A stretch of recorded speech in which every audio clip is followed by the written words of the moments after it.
নমস্কার, শিক্ষা কুটিরের আরো একটি নতুন আপডেটে আপনাদের স্বাগত জানাই। আপনারা দেখছেন আপনাদের প্রিয় শিক্ষা কুটির। তো আজ কিন্তু ডিএলএড এর রেজাল্টের একটি আপডেট রয়েছে। আমি কিন্তু কালকেই বলেছিলাম আপনাদের কিন্তু এই সপ্তাহে রেজাল্ট বেরোবে। যদিও 23-25 সম্পর্কে আমার কাছে আপডেট ছিল না, এটা ঠিকই, কারণ আমি বলেছিলাম ঠিকই, কিন্তু 22-24-এর রেজাল্ট কিন্তু আমি বলেছিলাম যে সর্বোচ্চ কিন্তু আপনাদের যে রেজাল্ট সেটা কিন্তু বেরোতে পারে ডিসেম্বরের ফার্স্ট উইকে। তো যাই হোক, মোটামুটি ফার্স্ট উইকের কথা কিন্তু মিলে গেল, এবং আপনাদের যে নোটিফিকেশন সেটাও আপনারা একদম পর্ষদের ওয়েবসাইটে, যদিও কালকে রাত 12টা পর্যন্ত দেয়নি, কারণ আমি 12টা পর্যন্ত লাইভে ছিলাম, তখনও পর্যন্ত কিন্তু নোটিশ দেয়নি। নোটিশ কিন্তু তার পরবর্তী সময় দিয়েছে। তো এবং এক্ষেত্রে দেখুন যে নোটিফিকেশনটা কিন্তু এখনো এখানে আপলোড হয়নি। নোটিফিকেশন কিন্তু এখনো পর্যন্ত আপলোড হয়নি। নোটিশটা আমি আমার টেলিগ্রাম গ্রুপে দিয়ে দেবো।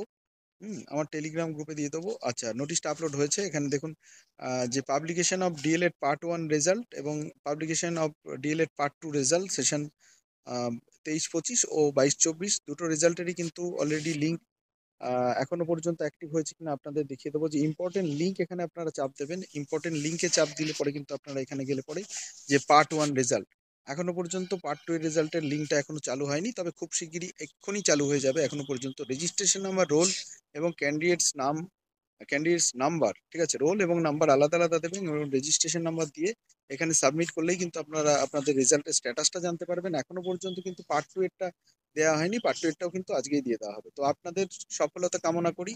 রাতে লাইভে এসে কার কিরকম রেজাল্ট হলো সেটাও জানাবেন। আহ মোটামুটি তো যাই হোক, আজকে আর দীর্ঘায়িত করছি না, রাতে লাইভে কথা হবে। ভালো থাকুন, দেখতে থাকুন শিক্ষা কুটির।